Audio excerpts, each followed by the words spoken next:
Hello students, welcome back to Gopal study circle. Students, આજે આ વિડીયોમાં આપણે સ્ટડી કરીશું ધોરણ 9 વિષય હિન્દી, જેમાં ચેપ્ટર નંબર 18 જેનું નામ છે અંધેરી નગરી. અને આ ચેપ્ટરના રચયિતા એટલે કે લેખકનું નામ છે ભારતેન્દ્રુ હરીશચંદ્ર. ભારતેન્દ્રુ હરીશચંદ્રનો જન્મ 1850માં થયો હતો અને તેમનું નિધન 1885માં થયું હતું. એટલે કે એમનો જે જીવન સમય હતો એ ઘણો ઓછો હતો. भारतेंद्र हरिश्चंद्र आधुनिक हिंदी साहित्य के पितामह कहे जाते हैं. એટલે કે અત્યારના આધુનિક હિન્દી સાહિત્યના તેમને શું કહેવામાં આવે છે? पितामह એટલે दादाश्री કહેવામાં આવે છે, दादाश्री. वे हिंदी में आधुनिकता के पहले रचनाकार थे. किसमें? हिंदी में. क्या थे वह? पहले रचनाकार. इनका मूल नाम हरिश्चंद्र था. भारतेंद्र उनकी उपाधि थी. उनको क्या मिला था? उपाधि के तौर पे. जिस तरह से हमें नेताजी सुभाष चंद्र बोस कहते हैं, तो सुभाष चंद्र बोस उनका नाम था और नेताजी उनकी क्या थी? उपाधि थी, जो लोगों के द्वारा उनको प्राप्त हुई थी. हिंदी साहित्य में आधुनिक काल का प्रारंभ भारतेंद्र हरिश्चंद्र से माना जाता है. भारतीय नवजागरण के अग्रदूत के रूप में प्रसिद्ध भारतेंद्र जी ने देश की गरीबी, पराधीनता और शासकों के अमानवीय शोषण के चित्रण को ही अपने साहित्य का लक्ष्य बना लिया. हिंदी को राष्ट्रभाषा के रूप में प्रतिष्ठित करने की दिशा में उन्होंने अपनी प्रतिभा का उपयोग किया.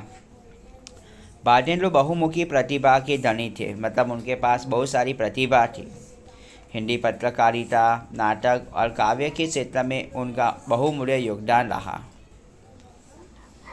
हिंदी में नाटकों का प्रारंभ भारतेंद्र हरिश्चंद्र से माना जाता है. भारतेंद्र ने हिंदी नाटक की नींव को सुर बनाया. उन्होंने हरिश्चंद्र पत्रिका, कवि वचन सुधा और बाल प्रबोधिनी पत्रिकाओं का संपादन भी किया. वे एक उत्कृष्ट कवि भी थे, सशक्त कवि भी थे, व्यंग्यकार, सफल नाटककार, जागरूक पत्रकार तथा ओजस्वी गद्यकार भी थे. इसके अलावा वे लेखक थे, कवि भी थे, संपादक भी थे, निबंधकार भी थे एवं कुशल वक्ता भी थे. इनकी प्रमुख रचनाएं में देखे तो भारतेंद्र कला, वैदिक हिंसा हिंसा न भवति, वैदिकी हिंसा हिंसा न भवति, सत्य, हरिश्चंद्र, भारत दुर्दशा, अंधेरे नगरी, पूर्ण प्रकाश, चंद्रप्रभा, स्त्रियों की उत्पत्ति, बादशाह, दर्पण, नाट्यशास्त्र था, कश्मीर कुसुम, रामायण का समय, शोध रचना, सुंदरी शिलक, पावस कविता संग्रह, काव्य आदि उनके प्रतिष्ठित क्या रह चुके थे? तो उनके प्रतिष्ठित रचना रह चुकी थी. भारतेंद्र जी ने 34 वर्ष की अल्प आयु में ही विशाल साहित्य की रचना की. उनका जीवन समय था 34 साल, मतलब वो 34 साल तक जीवित रहे, पर 34 साल तक उन्होंने बहुत सारी रचना कर ली थी हिंदी साहित्य में. 35 वर्ष की आयु में उन्होंने मात्रा और गुणवत्ता की दृष्टि से इतना लिखा कि इतनी दिशाओं में काम किया कि उनका समूचा रचना कलम प्रदर्शक बन गया. आपका महान साहित्य कलम देवी शक्ति से प्रेरित ही माना जाएगा, यानी देवी शक्ति यानी देवी का आशीर्वाद माना जा सकता है. अब दूसरे पैराग्राफ में हमें बताया गया है कि इस पाठ के अंदर हमें क्या बताया है, उसके बारे में हम समझेंगे. Shortly information in the second paragraph. प्रस्तुत एकाकी में महन और उनके 2 शिष्य एक नगरी में पहुँचते. कौन? महन यानी गुरुजी और उनके 2 शिष्य कहाँ पहुँचते? एक नगरी में, जहाँ मूर्ख राजा और मूर्ख प्रजा से उनका पाला पड़ता है. किससे पाला पड़ता है? मूर्ख राजा और मूर्ख प्रजा से. नगरी में सर्वत्र अज्ञान का अंधकार था. चारों ओर अज्ञान था, मतलब ज्ञान था ही नहीं. अनुशासन रहित विवेकहीन प्रजा में, मतलब अनुशासन नहीं था और प्रजा भी विवेकहीन थी. विवेकहीन प्रजा. किसी से भी प्रेम, किसी से आत्मीयता का नामो निशान दिखाई नहीं दे रहा था. अच्छे बुरे में अंतर ही नहीं था. सच और झूठ का ज्ञान भी नहीं था. बाजी का मूल्य और खाजे का मूल्य एक टका. यथा राजा तथा प्रजा, यानी जैसी राजा है वैसे ही प्रजा रहेगी. कहावत के अनुसार राजा भी मूर्ख और प्रजा भी मूर्ख. ऐसे लोग अपनी मूर्खता के कारण अपने विनाश का कारण बन जाते हैं। अपनी मूर्खता के कारण क्या बन जाते हैं? विनाश का कारण। अंधेर नगरी एकांकी से लेखक पाठक को इसी अविवेकी अज्ञानी वृत्ति से परिचित करवाकर इससे बचे रहने की प्रेरणा देते हैं कि हमें इस तरह से जो अविवेकी परिस्थिति है उससे दूर रहना चाहिए और हमें बच के रहना चाहिए। पात्रों के परिचय में देखो तो महंत नारायण दास है उनका नाम। महंत है मतलब वो जो गुरु जी, और नारायण दास उन क्या है तो महंत के शिष्य है, और गोवर्धन दास भी क्या है? महंत के शिष्य, यानी उनके 2 शिष्य हैं। चौपट राजा वो अंधेरी नगरी का राजा का नाम है।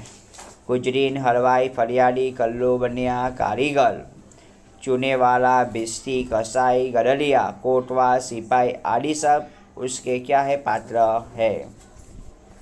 पहला दृश्य कुछ इस तरह से बताया गया है। स्नान है शहर से बाहर सड़क पे। महंत जी और 2 चेले बातें कर रहे हैं। कौन? महंत जी और 2 चेले क्या कर रहे हैं? एक दूसरे के साथ बात कर रहे हैं।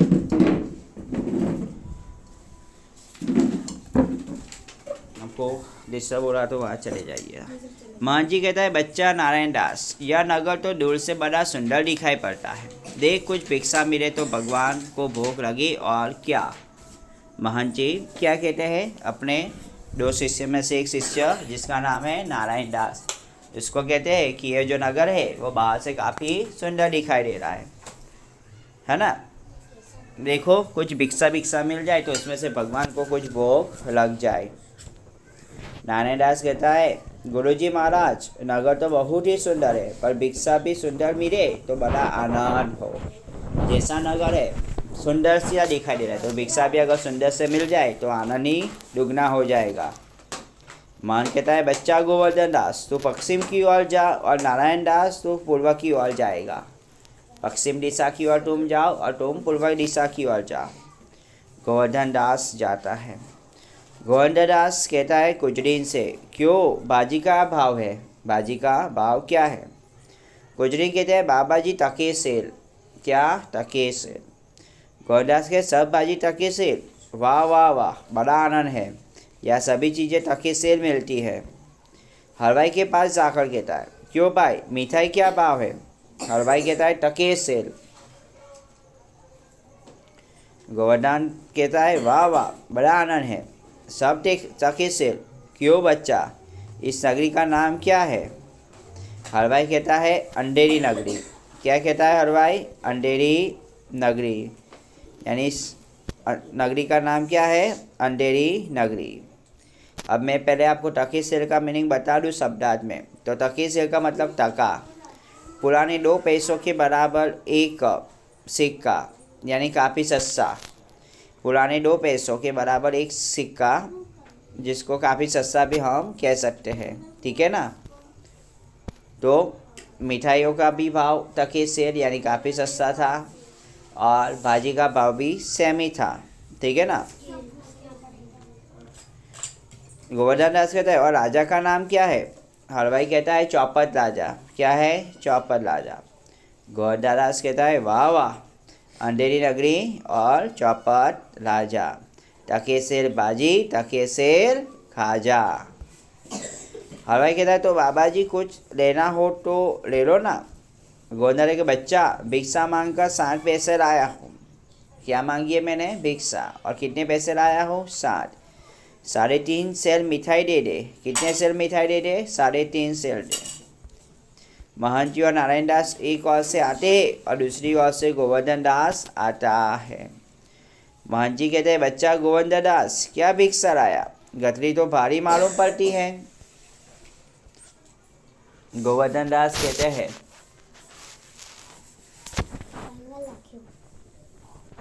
हाँ, गोवर्धन दास कहते हैं, गुरुजी महाराज 60 पैसे भीख में मिले थे, उसी से 3.5 सेर मिठाई मोल ली है।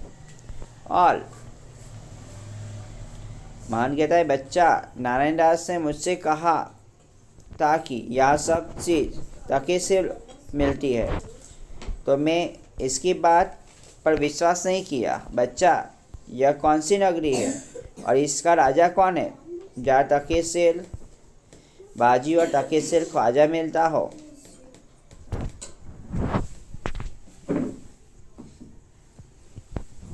तो गोविंद दास कहता है, गुरुजी गोवर्धन दास कहते हैं, गुरुजी इस नगरी का नाम है अंधेरी नगरी और चौपट राजा, टके शेर बाजी और टके शेर खाजा। मान कहते तो बच्चा ऐसी नगरी में रहना उचित नहीं है जहाँ टके शेर बाजी मिले और टके शेर खाजा बिकता हो। ठीक है, मैं तो इस नगर में अब एक क्षण भी नहीं रहूँगा। ऐसा कौन कहते हैं? महंत जी कहते हैं। गोविंद कहता है, गुरुजी मैं तो इस नगर को छोड़कर नहीं जाऊंगा और जगह जगह दिन पर मांगो तो भी पेट नहीं भरता है, मैं तो यही रहूँगा। ये नगर मेरे लिए काफ़ी सस्ता है। ठीक है, मैं दूसरे नगर में घूमता हूँ, जगह जगह हर जगह घूमता हूँ, फिर भी मेरा पेट भरता नहीं है।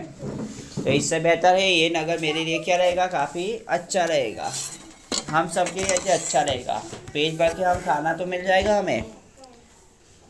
तब मान जी कहते देख मेरी बात मान, नहीं तो पीछे से पछताएगा। मैं तो जानता हूँ, पर इतना कहे जाता हूँ कि कभी भी संकट पड़े तो याद करना। यह कहते हुए महंत चले जाते हैं। महंत जी क्या कहते हैं कि देख मैं एक बात बताता हूँ, यहाँ रहना उचित नहीं है, फिर भी अगर तुम्हें यहाँ रहना है तो जब भी संकट पड़े तो एक काम करना, मुझे याद कर लेना। ठीक है, मैं आ जाऊँगा। तो ये था पहला दृश्य जिसमें सारी चीज़ एक मोड़ पे ही आपको मिलती है। इस नगरी का नाम क्या है? अंधेरी नगरी, और राजा का नाम है चौपट राजा। अब दूसरा दृश्य देखते हैं। दूसरा दृश्य में राजा है, मंत्री और नौकर लोग यथास्थान बैठे हैं। कौन कौन बैठे हैं अपने जगह पे? राजा, मंत्री और नौकर। पर्दे से पीछे से दुहाई है, दुहाई है इसका शब्द होता है, दुहाई है, दुहाई है, दुहाई है, ऐसा शब्द सुनाई देता है। राजा कहता है कौन चिल्लाता है, इसे बुलाओ। तो दो नौकर एक फरियादी को लाते हैं। क्या लाते हैं? फरियादी को लेके आते हैं। फरियादी कहते हैं दुहाई महाराज, दुहाई। राजा कहते बोलो क्या हुआ? फरियादी कहते महाराज कल्लू बनिए की दीवार गिर पड़ी, सो मेरी बकरी उसके नीचे दब गई। न्याय हो महाराज, न्याय हो। ओके, कौन आया फरियाद करने के लिए? जो फरियादी आया वो क्या बोला कि कल्लू बनियान की दीवार गिर गई और उस दीवार के नीचे मेरी क्या मर गई? बकरी मर गई, मुझे न्याय दो। राजा कहता है कल्लू को पकड़ के लाओ। किसको लेके आओ? कल्लू को लेके आओ। नौकर लोग दौड़कर बाहर से बनिए को पकड़ के लाते हैं, कल्लू बनिए को लेके आते हैं। राजा कहता है क्यों रे बनिए? इसकी बकरी दबकर मर गई। कल्लू बनिया कहता है महाराज मेरा कुछ दोष नहीं है, कारीगर ने ऐसी दीवार बनाई कि गिर पड़ी। किसने? कारीगर ने। ओके, कारीगर ने ऐसी दीवार बनाई जो गिर पड़ी, उसमें मेरा क्या दोष महाराज? राजा कहता है हाँ, कल्लू जाता है, नौकर कारीगर को पकड़ के लेकर आता है। राजा कहता है क्यों रे कारीगर, इसकी बकरी कैसे मर गई? कारीगर कहता है महाराज चूने वाले ने चूना ऐसा खराब बनाया कि दीवार गिर पड़ी। किसने? चूने वाले ने। क्या बनाया? चूना इतना बुरा बनाया, खराब बनाया कि क्या हो गया? दीवार गिर पड़ी। राजा कहते हैं अच्छा उस चूने वाले को बुलाओ। कारीगर निकाला जाता है, चूने वालों को पकड़कर लाया जाता है। राजा कहते हैं क्यों रे चूने वाले, इसकी बकरी कैसे मर गई? चूने वाला कहता है महाराज भिस्ती ने चूने में पानी ज़्यादा डाल दिया, इसी से चूना कमजोर हो गया था। राजा कहते तो भिस्ती तो पकड़ो। भिस्ती को लाया जाता है। राजा कहता है क्यों रे भिस्ती, इतना पानी क्यों डाल दिया कि दीवार गिर पड़ी और बकरी दबकर मर गई?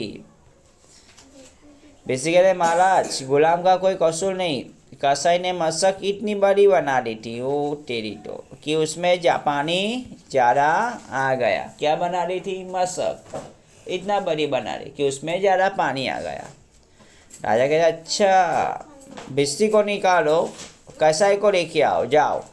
नौकर बिस्ती को निकालते हैं और कसाई को लाते हैं। राजा कहता है क्यों रे कसाई, तूने ऐसी मशक क्यों बनाई? कसाई कहते हैं महाराज, गडेरिये ने तकिए की ऐसी बड़ी बेर मेरे हाथ बेची कि मशक बड़ी बन गई। क्या बन गई? मशक बड़ी। राजा कहते अच्छा, कसाई को निकालो, गडेरिये को लेके आओ। कसाई निकाला जाता है, गडेरिया लाया जाता है। राजा कहता है क्यों रे गडेरिये, ऐसी बड़ी भेड़ क्यों बेची तूने? बड़ी भेड़ क्यों बेची? राजा कहता है महाराज, उधर से कोतवाल की सवारी आई, भीड़ भाड़ के कारण मैंने छोटी बड़ी भेड़ का ख्याल ही नहीं रहा, इसमें मेरा कुछ कसूर नहीं है महाराज। राजा कहता है ठीक है, इसको निकालो, कोतवाल को पकड़ के लाओ। कोतवाल को पकड़ कर लाया जाता है। राजा कहते हैं क्यों रे कोतवाल, तूने सवारी धूमधाम से क्यों निकाली? हाँ, कि गडरिये ने घबरा कर बड़ी भेड़ बेच ली। कोतवाल कहता है महाराज, मैंने कोई कसूर नहीं किया। राजा कहते कुछ नहीं, ले जाओ और कोतवाल को अभी की अभी फांसी दे दो। सभी कोतवाल को पकड़कर ले जाते हैं, बराबर ना। अब तीसरा दृश्य, क्या तीसरा दृश्य? मुड़े रख।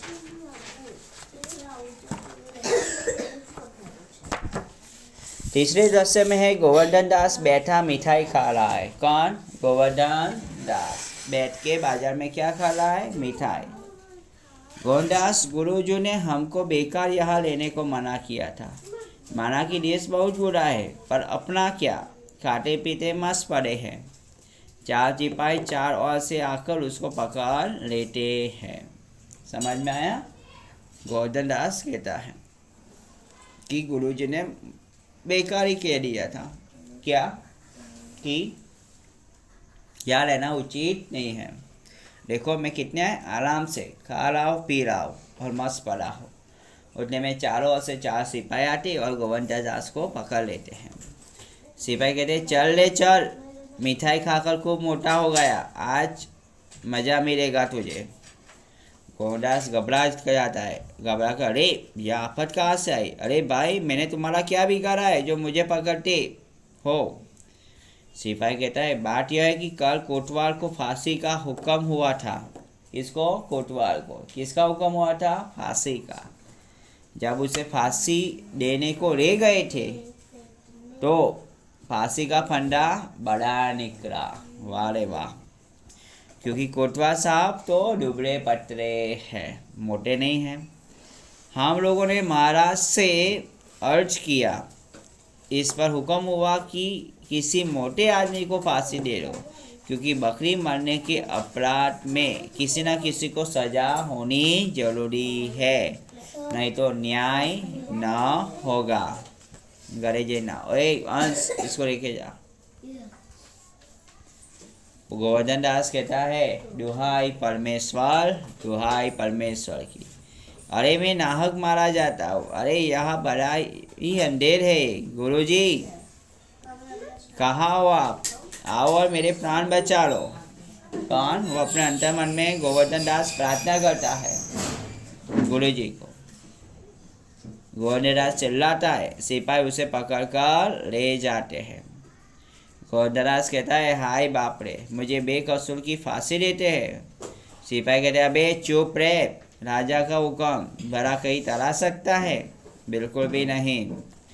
गोवर्धन दास कहते हैं हाय, मैंने गुरुजी का कहना मान लिया होता, उसी का यह फल है। गुरुजी कहाँ हो? बचाओ गुरुजी, गुरुजी। तब महंत कहते हैं अरे बच्चा गोवर्धन दास, तेरी यह क्या स्थिति है? गोवर्धन दास कहता है हाथ जोड़कर गुरुजी, दीवार के नीचे बकरी दब गई जिसके लिए मुझे फांसी दी जा रही है। गुरुजी बचाओ। मान के कोई चिंता नहीं, बहुत चढ़ाकर सिपाहियों से सुनो, मुझे अपने शिष्य को अंतिम उपदेश देने दो। क्या देने दो? अंतिम उपदेश। सिपाही उसे थोड़ी देर के लिए छोड़ देते हैं। गुरुजी चेहरे के कान में कुछ समझाते हैं। क्या कुछ समझाते हैं? मन कहता है, नहीं बच्चा, हम बूढ़े हैं, हमको चलने दे। इस प्रकार दोनों के बीच में क्या होने लगती है? बहस होने लगती है। सिपाही परस्पर चकित हो जाते। राजा, मंत्री और कोतवाल आते उस वक्त। राजा कह रहे, यह क्या गोलमाल है यार, फांसी दे दो, या क्या बहस हो रहा है? सिपाही कहते हैं, महाराज, चेहरा कहता है मैं फांसी चढ़ूंगा, गुरुजी कहता है नहीं मैं चढ़ूंगा। कुछ मालूम नहीं पड़ता कि क्या बात है। राजा कहता है गुरु से, बाबा जी बोलो, आप फांसी क्यों चढ़ना चाहते हो? मन कहते हैं, राजा, इस समय ऐसी शुभ घड़ी है जो मेरा मरा सीधा स्वर्ग जाएगा। शुभ घड़ी है, शुभ चौगड़ियों छे। अभी जो मरेगा वो कहाँ जाएगा? सीधा स्वर्ग जाएगा। मंत्री कह रहे तो तब तो हम फांसी चढ़ेंगे। क्या मंत्री क्या कहने लगता है? हम फांसी चढ़ जाएंगे। बोला कि नहीं, हमको हक है, हमको हुक्म दिया गया है। कोतवाल कह के हम लटकेंगे, हमारे कारण से तो दीवार गिरी है। राजा कहे, चुप रहो सब, चुप हो जाओ सब। राजा को जीते जी और कौन स्वर्ग जा सकता है? तो हमको फांसी चढ़ाओ, हम स्वर्ग जाना चाहते हैं, जल्दी करो जल्दी करो। राजा को नौकर लोग फांसी पर लटका देते हैं और पर्दा हिल जाता है। चुने हुए बाल एकांकी में से यह लिया गया है। महंत यानी मंदिर का पुजारी यानी स्वामी जी। समझ में आया? यस। तो ऐसा इस पाठ के अंदर द्वारा समझाया गया है कि जहाँ कुछ नीति नियमों का उपयोग नहीं किया जाता, जहाँ की कुछ रूल रेगुलेशन नहीं होते, बस अपने आप ऐसे ही चलता रहता है, तो वहाँ की स्थिति भी कुछ ऐसे ही रहेगी।